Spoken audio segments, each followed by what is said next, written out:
ఆయన బడ్జెట్ ప్రవేశపెట్టిన తర్వాత ఈ నెంబర్లు చూపించి ఈ నెంబర్లతో ప్రశ్నిస్తూ అయ్యా దీని మీద క్లారిటీ ఇవ్వండి అని అడిగినాం. ఎందుకు తక్కువ అమౌంట్ చూపిస్తున్నారు అని అడిగినాం. 16 రోజులు అసెంబ్లీ సమావేశాలు జరిగినాయి. కనీసం దీని గురించి ప్రస్తావన కూడా లేదు.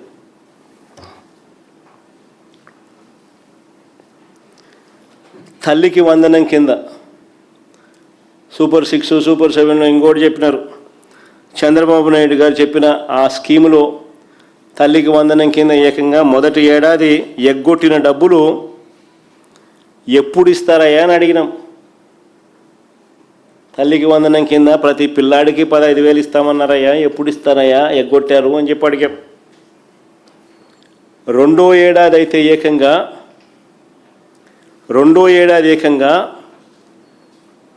20 లక్షల మంది పిల్లలకు కత్తిరించేసినారు. 2023-24 అంటే మా ప్రభుత్వ హయాంలోని చివరి ఏడాది యూడిఐఎస్సి numbers, unified district information system on education, యూడిఐఎస్సి numbers ఒకసారి చూస్తే ఫర్ ఎడ్యుకేషన్ చూస్తే ఏకంగా 87,41,885 మంది పిల్లలు.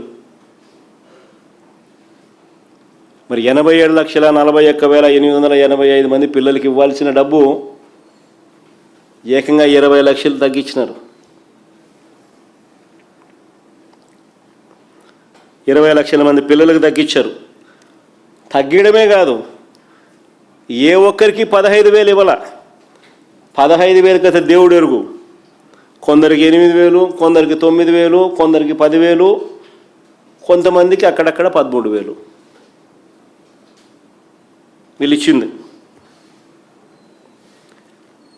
ఆ మిగిలిన డబ్బులు ఎప్పుడు ఇస్తారు స్వామి అని అడిగినాం. మొదటి ఏడాది ఎగ్గొట్టిన డబ్బులు ఎప్పుడు ఇస్తారు? సరిగ్గా ఇవ్వలేదు కదా, మిగిలిన వారిని కూడా కలుపుకొని ప్లస్ ఇచ్చిన వారికి కూడా సరిగ్గా ఇవ్వలేదు కదా, బ్యాలెన్స్ డబ్బులు ఎప్పుడు ఇస్తారు స్వామి అని అడిగినాం.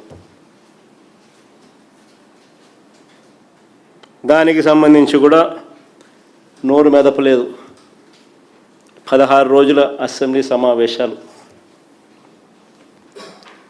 ఉచిత బస్సు ప్రయాణం అన్నారు, ఎక్కడి నుంచి ఎక్కడికైనా అని చెప్పినారు. తీరా చూస్తే ఇప్పుడు షరతులు పెట్టినారు. 16 రకాల సర్వీసులు ఉంటే కేవలం 5 రకాల సర్వీసులకు మాత్రమే వర్తింపు చేస్తూ ఉన్నారు.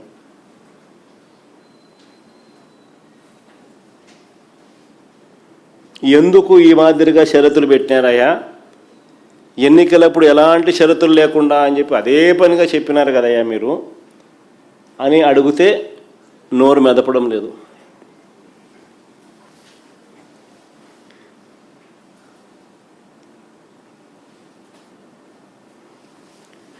దీపం అన్నారు,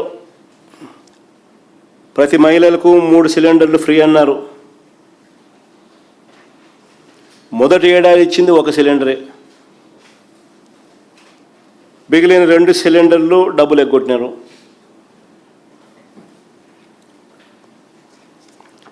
రాష్ట్రంలో మొత్తం గ్యాస్ కనెక్షన్లు 1,59,00,000 క్లియర్కట్గా డేటా కనిపిస్తూ ఉంది.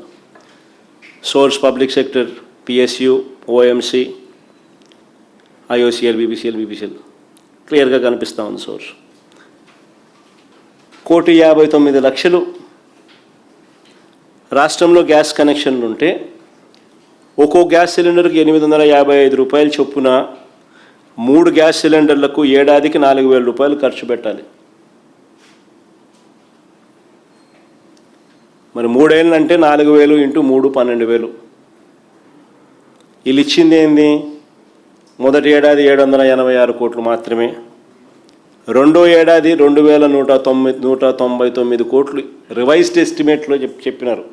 మరి ఇచ్చినారా లేదో చూడాల్సిన తర్వాత ఎప్పుడో తెలుస్తాయి మనకు.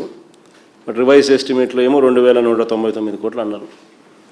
ఈ బడ్జెట్లో 2,600 కోట్లు పెట్టినారు. మరి 12,000 కోట్లకు 3 ఏళ్ళకు కాను నువ్వు ఇచ్చింది కనీసం సగం కూడా లేదు. 6,144 కోట్లు బకాయిలు. 12,000 కోట్లు డివైడెడ్ -786 -2,100 199 మైనస్ 2600 కోట్లు, 6143 కోట్లు బాకీ. ఇవి ఎప్పుడు ఇస్తారు స్వామి? మహిళలందరూ వంట రూమ్లలో ఎదురు చూస్తున్నారు స్వామి అని అంటే నోరు మెదపడం లేదు.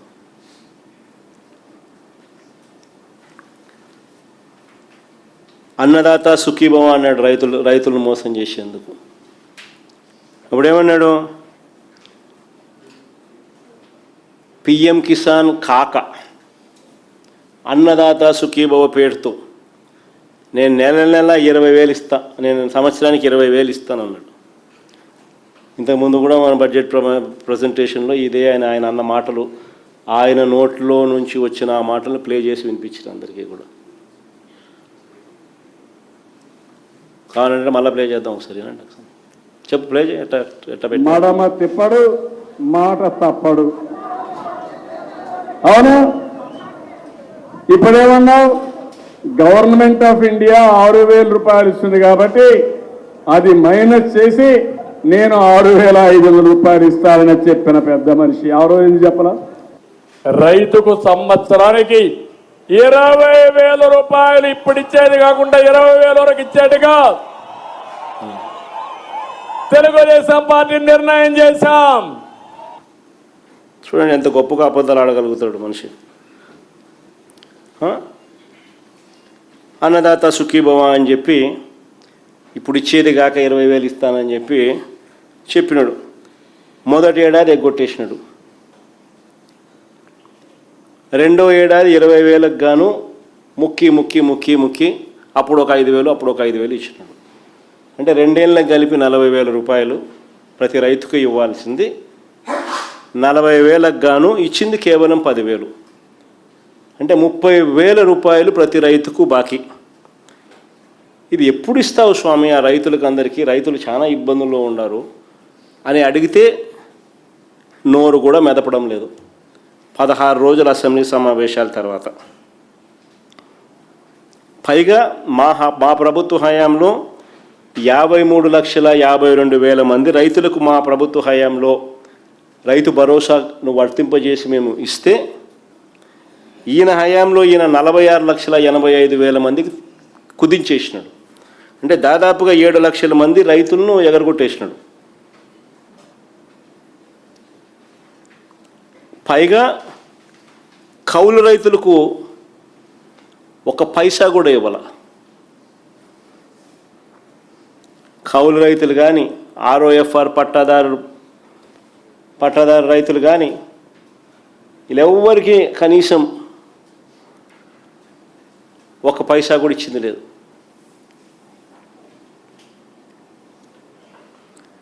పదహారు రోజులు అసెంబ్లీ తర్వాత వీటి గురించి ఎందుకు మాట్లాడలేదయ్యా అని అడుగుతా ఉన్నాం. 2023-24 ఖరీఫ్లో 2023-24 ఖరీఫ్కు సంబంధించి 2024 జూన్లో రాష్ట్ర ప్రభుత్వం ఇన్సూరెన్స్ ప్రీమియం రైతుల తరపున కట్టాల్సింది కడితే, కేంద్రం వాళ్ళు ఇవ్వాల్సింది కూడా దానికి జత కలిపి రైతులకు ఇన్సూరెన్స్ కంపెనీలు పంట నష్ట పరిహారం డబ్బులు ఇస్తాయి. అలాంటిది ఈ పెద్ద మనిషి అధికారంలోకి వచ్చినాడు. జూన్ 2024లో డబ్బులు కట్టాల్సింది కట్టకపోవడంతో 834 కోట్లు కట్టకపోవడంతో రైతులు ఏకంగా 1,324 కోట్లు నష్టపోయినారు. ఉచిత పంటల బీమాను పూర్తిగా రద్దు చేసి రైతులను గాలికి వదిలేసి చంద్రబాబు నాయుడు గారి నిర్వాకాల వల్ల 2023-24, 2024-25 ఈ 2 వ్యవసాయ సీజన్లకు సంబంధించి రైతులు ఏకంగా 3,500 కోట్ల రూపాయలు నష్టపోయారు. ఉచిత పంటల బీమా తీసేయడం వల్ల. వీటికి సంబంధించి ఈ డబ్బులు ఎప్పుడు ఇస్తారయ్యా స్వామి అని అడిగితే, చంద్రబాబు నాయుడు గారి దగ్గర నుంచి 16 రోజుల అసెంబ్లీ సమావేశాలు జరిగినప్పటికీ కనీసం వీళ్ళ నోట్లో నుంచి ఒక మాట రాల. గత ఏడాది అక్టోబర్లో మేంతా తుఫాన్ వచ్చింది. ఈ మోంతా తుఫాన్ అన్నది ఏదైతే గత ఏడాది అక్టోబర్లో వస్తే లక్షల మంది రైతులు నష్టపోతే